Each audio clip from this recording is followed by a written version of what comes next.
Hey everybody, you're on the Homefront here on WILI AM 1400 and 95.3 FM. My name is John Murphy. Really happy to be here with you every Wednesday from 5 to 6. We have another very busy show today. We're going to look at the arts up at UConn with the Jorgensen Center for the Performing Arts. We're also going to talk about starting up the Connecticut Volunteer Income Tax Assistant Program. This has been going on for many years with the United Way. They're trying to recruit volunteers to get trained to help people prepare their income taxes for free. That's been going on for many years. It's a great program. We'll talk about that later in the show. But right now, sitting next to me in the house is Jay Osborne, who was here a few months ago. Jay is a member of the Windham Mills Tenant Union here in town, and they have some good news to share about some town activities here. And we also have someone on the phone who was with us before from New Haven. Is Luke? His name is Luke Malakinos Harrison. He is a union vice president for the Connecticut Tenants Union. Welcome back to the show, Luke. It's good to have you here today as well. Great to be here. Thanks. Okay, so everybody's all set now. I'm going to have Jay start out with the good news from the Windham Town Council about tenant rights. So I was explaining that the Connecticut has a law that mandates any town or city that has over 25,000 residents that they create a fair rent commission. Which would basically allow tenants to take their complaints with the housing issues, unscrupulous rent increases, etc., right, to a local council member and have their cases adjudicated in that form rather than having to go to Superior Court or Housing Court, as it were. So Willimantic doesn't have the mandate because we have less than 25,000 members. Now, right? We're about 600 people short. Right. But the town council has elected to create a fair rent commission on its own voluntarily, which is very, very positive. It's very encouraging. And, you know, just as an anecdotal point, people have said, well, why do we need this in this area? Everything's just fine.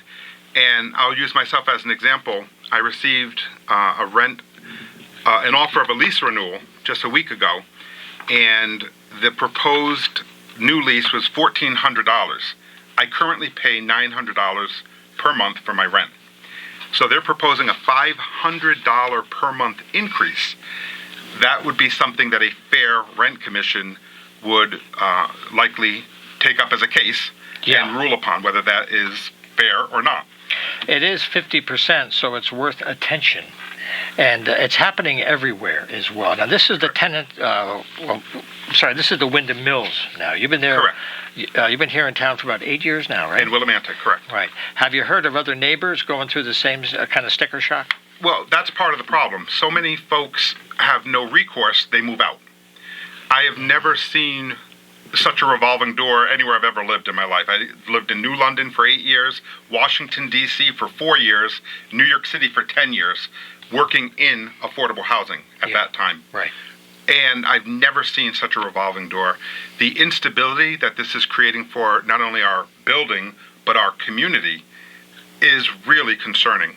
You think about the children who are enrolled in school who are moving year after year after year because their parents are getting $400, $500 increases. Who can sustain that? It's absolutely out of control, and Connecticut really does need to address it. Yeah, and there's been more and more coverage. The Connecticut Mirror's been doing a great job.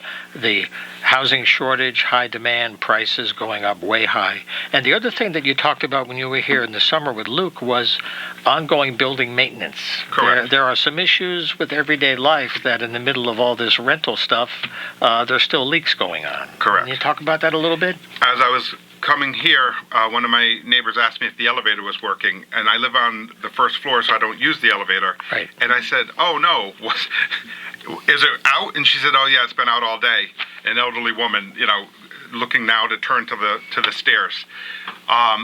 No, maintenance unfortunately has not improved in any way. And again, these are the types of concerns that we look forward to being able to bring to a fair rent commission. We do utilize our code enforcement officers whenever possible, but we don't see, it seems to be a statewide trend, you don't see a lot of action, so to speak. We make the complaints, and it seems to fall somewhat on deaf ears. So our town council, Willimantic, has a very active town council, and they're looking to do something.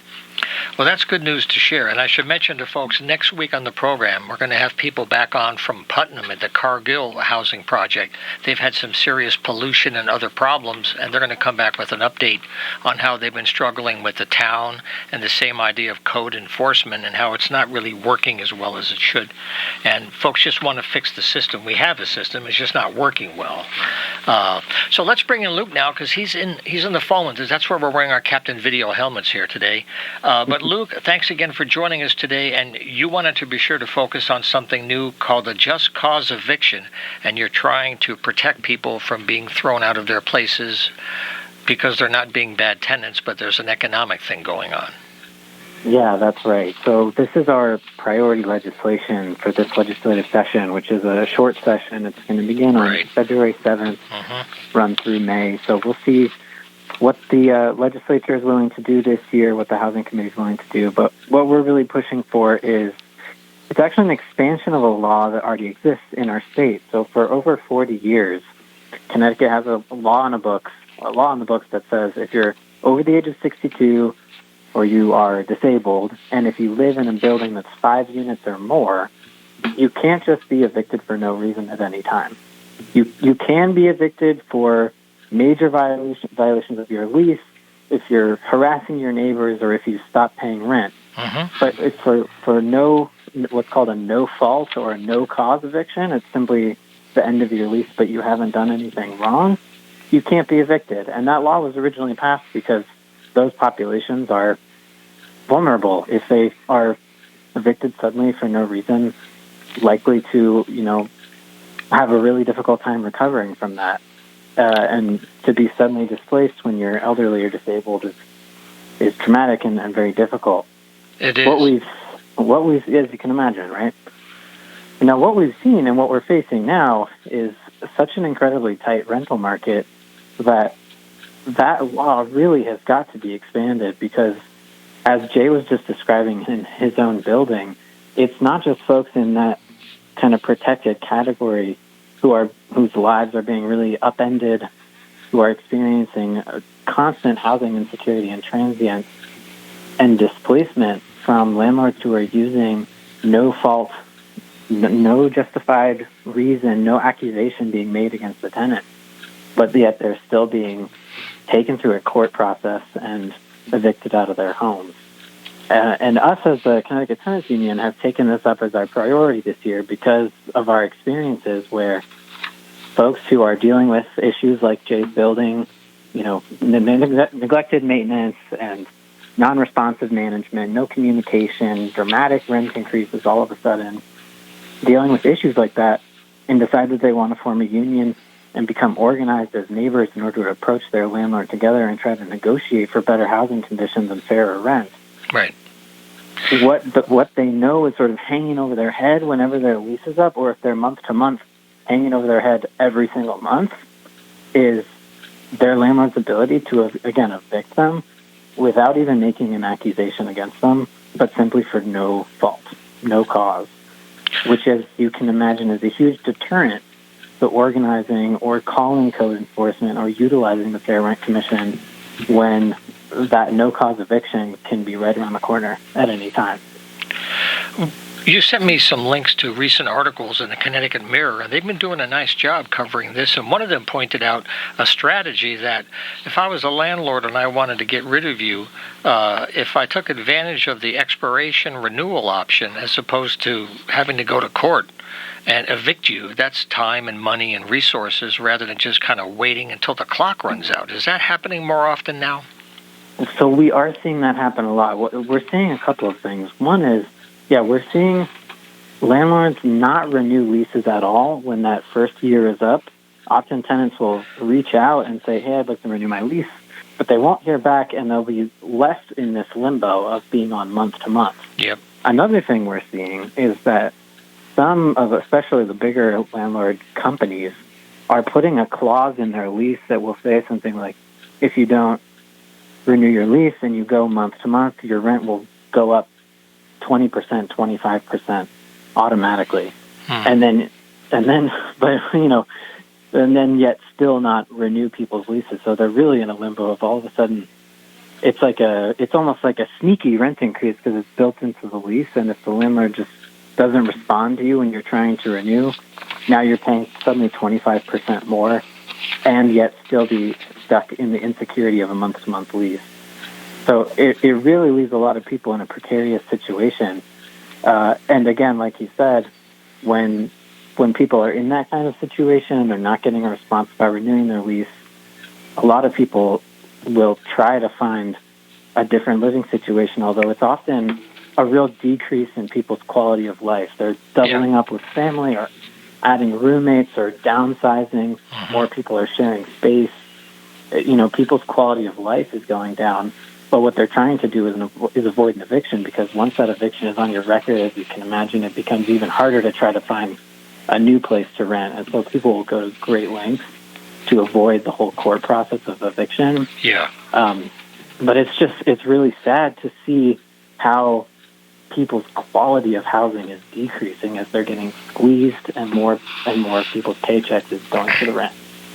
Just want to mention, in case you've joined us here on the radio or YouTube, we're talking about tenant unions in Connecticut and the housing situation with Luke Melanakos Harrison as well as Jay Osborne. And I had a quick thing I wanted to ask about Luke. One of the articles that you sent was from last September when you had a little victory in New Haven with somebody that for the first time you could help a tenant negotiate with a management company. And I guess it was one of the first times. And I also understand something good happened in Waterbury with the union effort. Can you talk about any other state news? I'd be happy to. Yeah, we're really proud of our victory in New Haven. And it really paints the picture of how no-fault evictions, of the kind I was describing earlier, are sort of used to squash dissent and push people back into a corner. Yeah. So what happened there was the tenant union formed because this new mega landlord company bought this building where a lot of people had been living for a long time. The community felt there was a lot of trust among neighbors. People had been there for a while. But this mega landlord company called Ocean Management bought the building and did exactly what I was describing. Didn't renew anyone's leases and just left them month to month for over a year and a half. No one knew when the shoe was going to drop. And they formed a union out of that feeling of anxiety, not knowing how much the rent was going to go up and when. And so when they got their calls about the rent increases last summer 2023, they had a union and an organization already in place, and they were prepared to respond. And so what they said was, we understand you're the new landlord. We've been reaching out about renewing our lease. What we want to do is negotiate with you over the rent, because ever since you bought this building, services have gone down. Now we have a pest problem. We didn't have that before. Yeah. Maintenance is being neglected, et cetera. And yet you want to jack the rent up 30%. Doesn't make sense. We want to negotiate. They had a couple initial meetings about a negotiation, but the landlord sort of lashed out after their second meeting and sent out 16 notices to quit, which is the first notice of an eviction process. You get that notice to quit and says you have to be out within 10 days, or if not, we're going to take you to court and evict you. And all of those evictions were for a lapse of time. In other words, no fault. It wasn't for non-payment, destruction of property, anything else. It was just for no fault. So the real victory that came out of that was through the tenant union at the property and a lot of the broader community support in New Haven. Standing up, we had a huge protest. We did a press conference. We also filed a counter lawsuit saying that these evictions were retaliation. We got the landlord to back down, come back to the negotiating table with the tenant union, and they're going to walk out of that whole situation with a longer-term lease with much more manageable and spread-out rent increases, as well as a bunch of agreements that they were able to get the landlord to come to around pest control and communication and cleanliness of repairs and basic services for keeping the place in good shape. Yeah. So that was a huge victory, and I think it demonstrates the power of tenant unions and the power of taking a little bit of the power back over housing so that it's not just so one-sided, which is what tenants are facing by and large right now.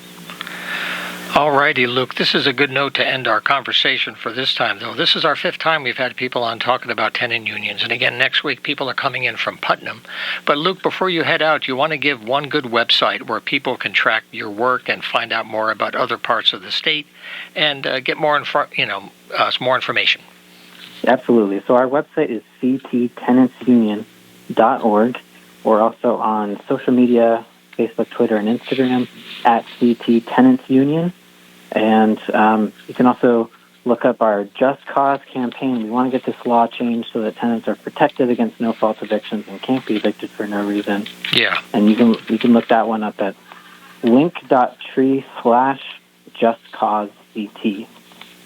And that's where you can find all the information about the campaign. Well, we'll track how this goes through the session in February and March, and we'll try to have you back before spring to see how things are working out and to keep an update here in Windham as well with Jay Osborne. So thanks again for joining us, Luke. We appreciate that, and we'll look forward to having you back, all right?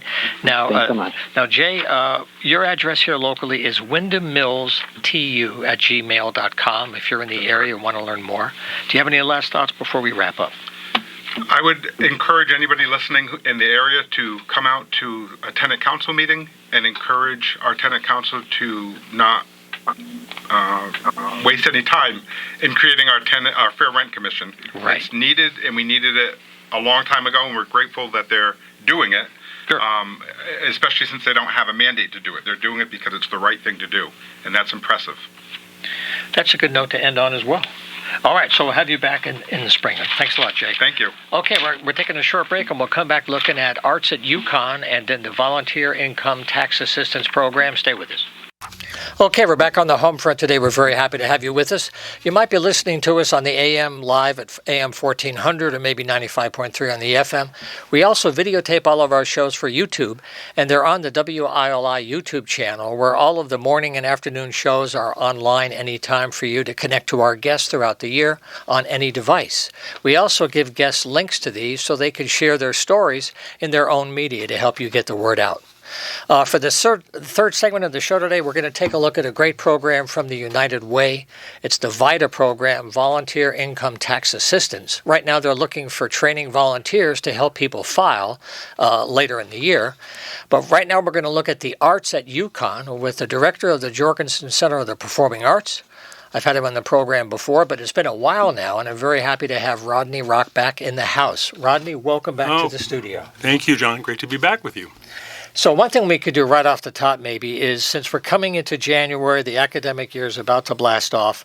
Could you give us a few of your highlights for the semester, things that you've planned ahead for? Events. I think, artistic and cultural diversity has been a hallmark of Jorgensen programming for years now.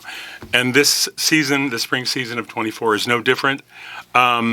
We're excited to be kicking off the season on the 27th of January with Step Africa, which is the only professional dance company dedicated to the tradition of step dancing, which grew out of the African American, primarily historically black colleges and universities in the U.S.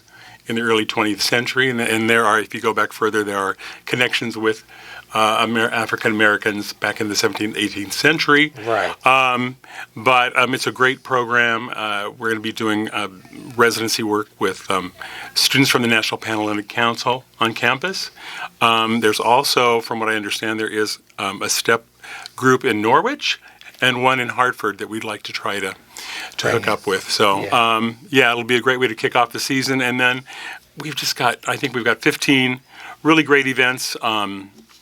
We're very fortunate. About 5 years ago, Jean and John Lennard, who are former faculty members from UConn, established a chamber music endowment fund for Jorgensen. And so that's one art form that we don't have to worry about. We like to sell tickets, obviously. Of course. But financially, we're on solid ground with chamber music. And so we've got 6 great events this spring that range from a cappella music with from England. I'm drawing a blank on their name right now, which I'm so embarrassed. But that's okay. You've got I see you've got the lineup right there. King Singers are going to be with us. Mnazel Brass from Austria will be here.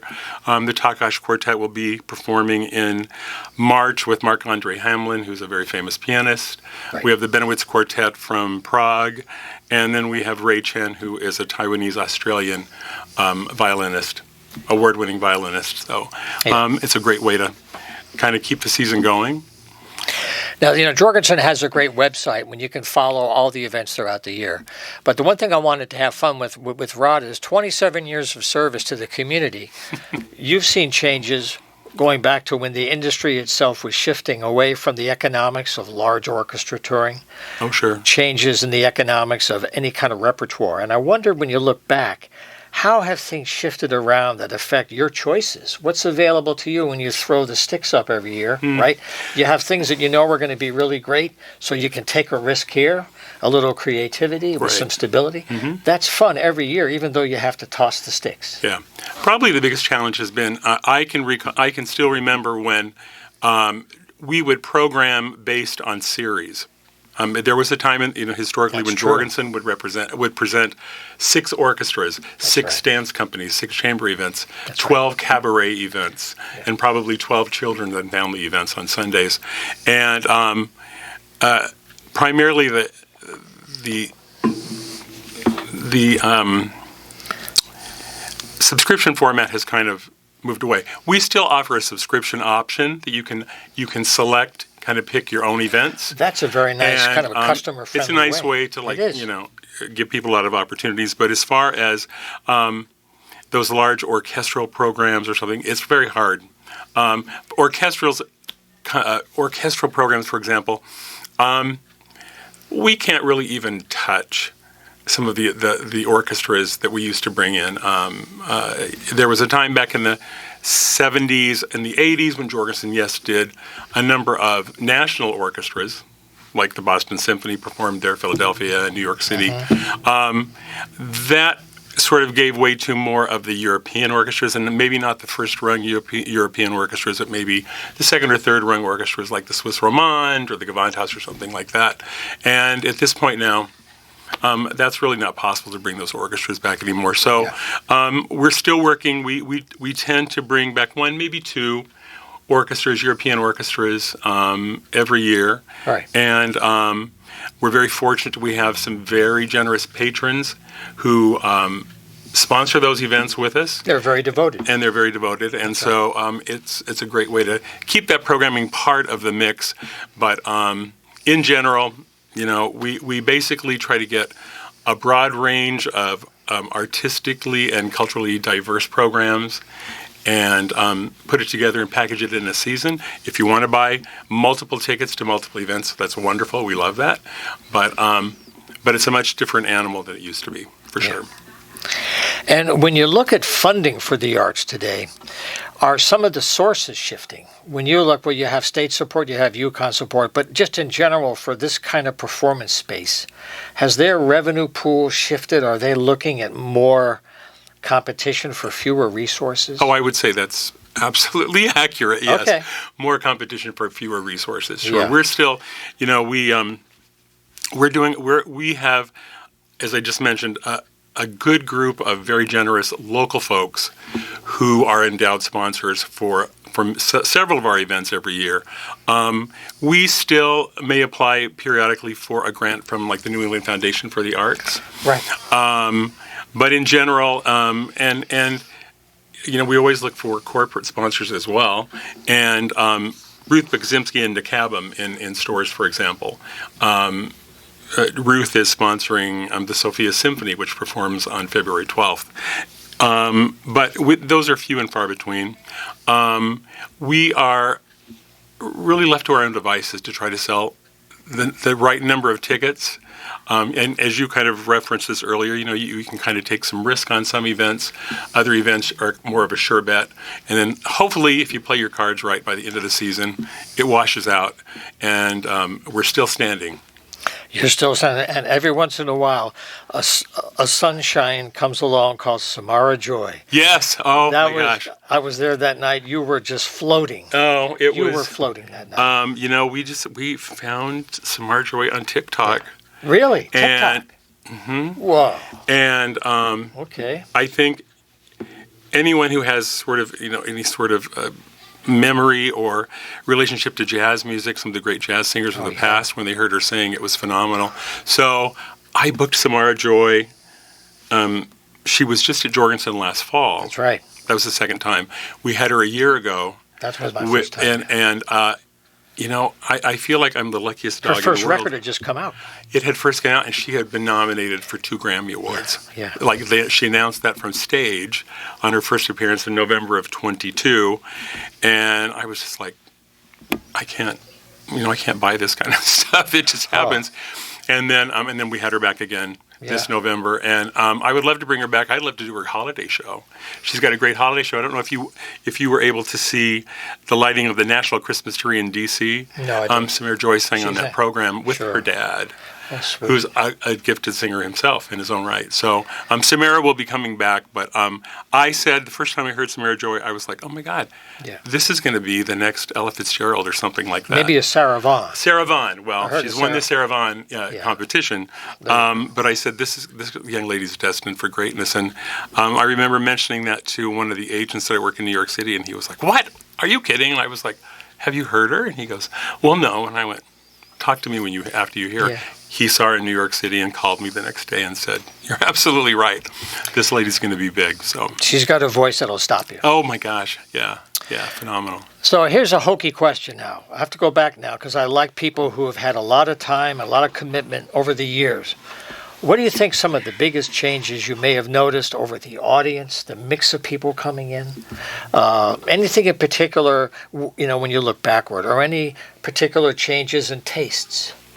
That kind of thing. Well, obviously,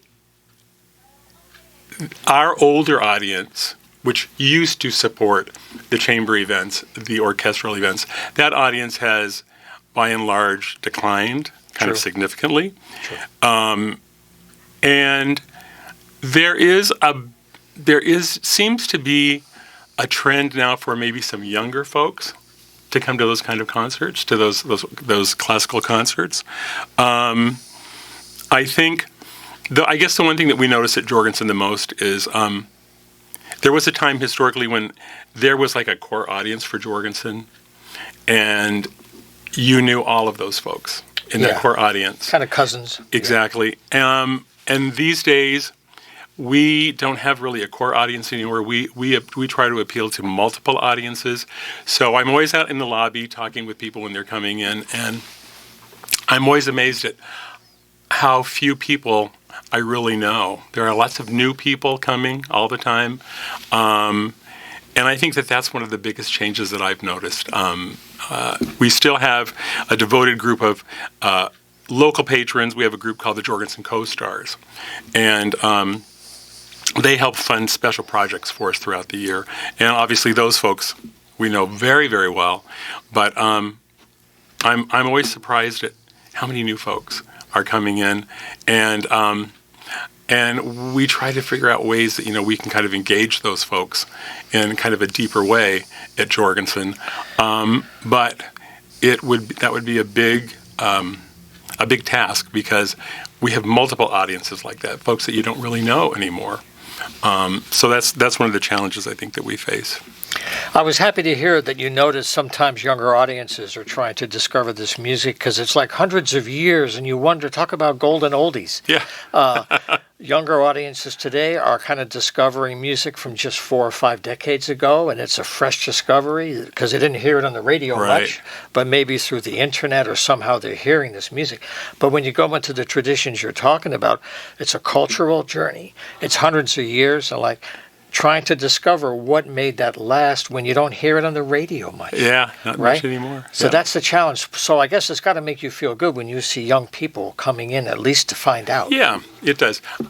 One thing that I do, I think I wasn't doing this back in the days when you were interviewing me over at the cable station. TV show, right. But for the last, I don't know, now it's about 14 years, I've been teaching a class for incoming freshmen called Connecting with the Arts, and it's a really great opportunity. And I don't have a large, I cap it at 30 students. I actually think we probably could go beyond that if I had the capacity to do that, but 30 kind of pushes it for me. Sure. But it's a great opportunity for me to get to know kind of meet these students where they're at, so to speak. Yeah. And what I've noticed in more recent years, more and more of the students that are taking my class now are actually quite art literate. They have studied classical music. They've danced various types of dance training. Some of the kids in the Northeast have trained in New York City. Wow. And then I take this as an opportunity also to introduce these kids to musical forms that they probably never in a million years. There's a really talented French violinist, Baroque violinist, Théotime Langlois-de-Swart, who performed at Jorgensen last fall with an ensemble called The Consort. He's sort of truly like the next big thing in early music. Terrifically very young. He looks 12. He's about 24, but he's very young.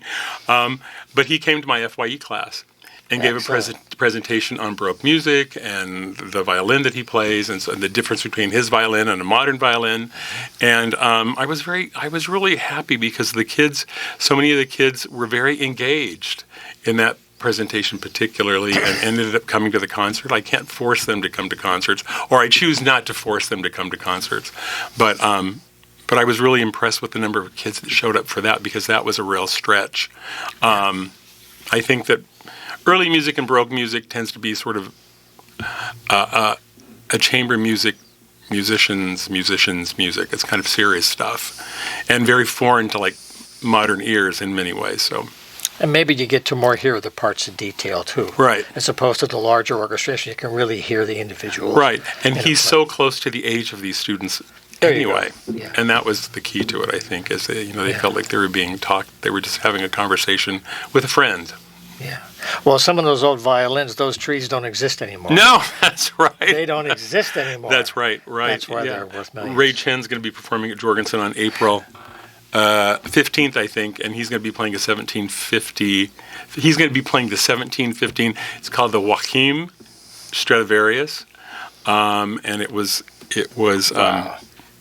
Originally owned by Josef Joachim, who was a Hungarian composer and violinist, and Ray's going to be playing on that violin, which is on loan to him from the Nippon Music Foundation. Yeah. So, yeah, it's sort of interesting to be able to. I always, whenever I have the opportunity, I like to ask, could I just hold it? Oh yeah, it's like holding a Les Paul. Yeah, could I? Yeah. And they're generally pretty okay with that, but but they don't leave the room. I bet. By itself, so. No, it's wonderful. Well, Rod Rock, I want to thank you for being here today. Well, thanks for having me. It's good to have you back in the studio. Yeah. We'll have you back again, and I wish you a great season ahead and all good things for the Jorgensen. All right. Well, thank you, John. It was great to see you, and come see us at Jorgensen. You bet. All right. All right, folks, we'll take a short break. Don't go away, and we'll come back and talk about your taxes. Don't go away. All right, we're back on the Homefront. Thank you very much for staying with us today. Remember, our programs are on YouTube, so you can also get a link to watch these shows and try to connect. The next segment is about taxes this year. It's a great program I've been covering now for 15 years. It's through the United Way. It's called VITA. It's a Volunteer Income Tax Assistance Program. And at this time of the year, most of us will be getting our W-2s in the mail.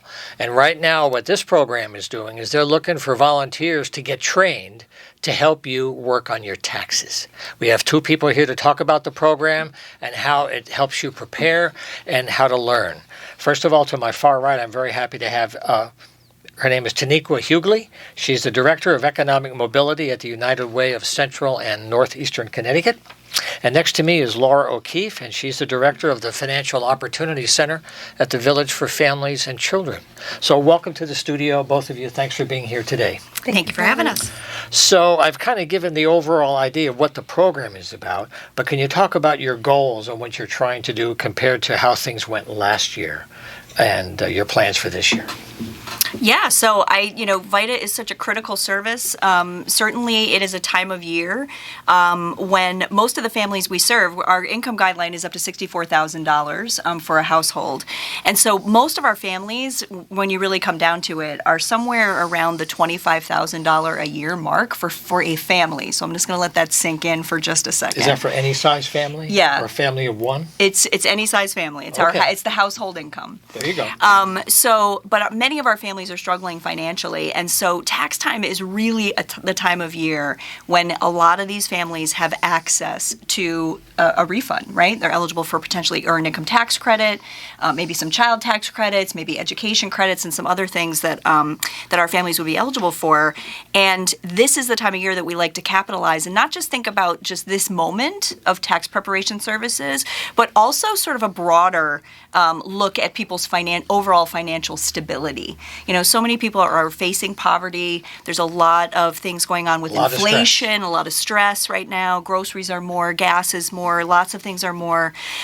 So this is the time of year when people have access to some funds through refunds. And we really like to talk to people a little bit about, what are you doing with those refunds? Like, how can we help you not only sort of pay those bills that you need to pay today, address some of those things like gas, like daycare, like food, and the things that they need to address today, but also think about the future, not only, for themselves, but for their children as well. And so it's a really a great opportunity to talk to people about the future a little bit. I know from previous times the earned income tax credit, sometimes it becomes a political football, but it's revolutionary in how much money a family can save either for its first house or for college or just health. And it's an easy mechanism once you learn how to do it, but the first time is really hard. Right. So let's get into this aspect now. You're trying at this time, your goal is to get some volunteers who want to help. Correct. So Taniqua, can you help us about that aspect of it? How can people find you, and what kind of folks are you looking for, and what would they be obligating to, share their time to get ready? Well, good question. And one of the questions you asked was what are our goals for this year compared to last year? And one of them is to increase the number of volunteers. We're back in person full time. There was that virtual option before, as you know, due to COVID, but we're back in person, fully in person, so not remote at all. So we're really hoping that we can get more volunteers out to assist us with in-person preparation.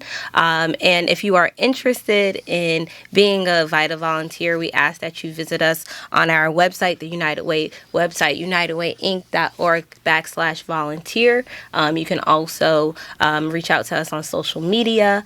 You can also give me a call on my office phone, 860-493-1104, and reach me by email as well, THUGULEY@unitedwayinc.org. And so my team, we're really working to ensure that we get as many volunteers out in the Windham region as possible. We are also looking for a site coordinator. I saw that. Yes, and so the site coordinator will help us manage the location. The site coordinator will help us schedule the volunteers. And so there are several opportunities as several things that you can do as a volunteer. Job to help that, right? Would that be volunteer or part-time? So yes, that would be a part-time position for the Windham site coordinator. And so if you have any questions about the site coordinator position, please feel free to reach out to us. Also, as a volunteer, you have the opportunity, maybe you're not interested in preparing the taxes, but there's opportunities to be greeters, there are opportunities to be intake specialists. So any skill that you think you can have, we can use in our local location. Yeah, including language capacity. Correct. Especially in our area, we have a really strong mix of languages here. Exactly. And I just wanted to add quickly, the other thing too is we never want people to feel intimidated about volunteering. Correct. A lot of times people hear taxes and they're like, yee, get a little nervous about it. Yeah. There's some anxiety around it. We don't want people to feel that way. People are never on an island when they're doing tax return preparation. We always have volunteers together at a location. The site coordinator is there. There's all all sorts of help and backup through myself and my office. So, certainly no one ever should feel intimidated by that. We also provide free training and free certification through the Internal Revenue Service for all of the volunteers to get certified to do this program. So you do not have to be a CPA. You do not have to be a math wizard.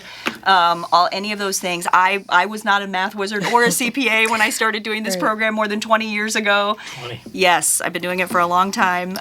So, again, the training is there, the certification is there, the support is there. So if you're a stay-at-home mom, if you're a student, if you're, semi-retired, a veteran, anyone can really be in this program as long as they're willing to come, they're willing to learn.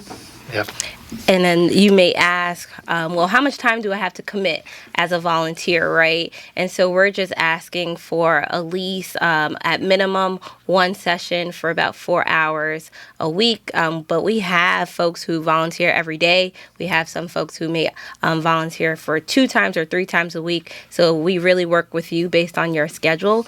And so the more time that you can contribute to being a volunteer, the more people we can serve. Yeah. So here's a question I want to ask, but I don't want to get lost in the details. Mm-hmm. But sometimes a volunteer needs to have a picture in their head of how much will I go through to get trained. Could you give me a short summary of if I call and say, I'd like to help? Yes. Can you tell me what I'm walking into? Is it a group training? Do you have a couple of sessions? How do you prepare people? And that picture may make it easier for people to realize they can really do it themselves. Yes. So it is, in total, it is a 14-hour training, and that does include certification time, so the testing time, in order to become certified to be a volunteer. So we are going to be doing a training up at Eastern Connecticut State University. It is scheduled for the 3rd and the 4th of February. So you can contact Taniqua for details on that in terms of like where it is on campus and all of those pieces. Excellent. The first part of that training, the first day of it, is going to be tax law. So we are going to teach you exactly what you need to know, everything from, filing status to adjustments, all the pieces. It's good for anybody. Yep, it's good for anybody to know that, right? Exactly. If you're working or if you have worked or you have income to report, you need to do a tax return. So it's good for anybody to learn those skills.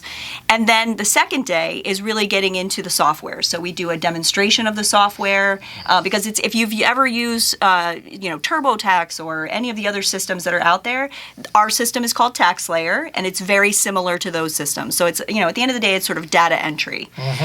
So we teach you how to utilize that. We do practice problems in real time together as a group, so everybody feels comfortable about that. And then we get into the actual testing, and then we're there.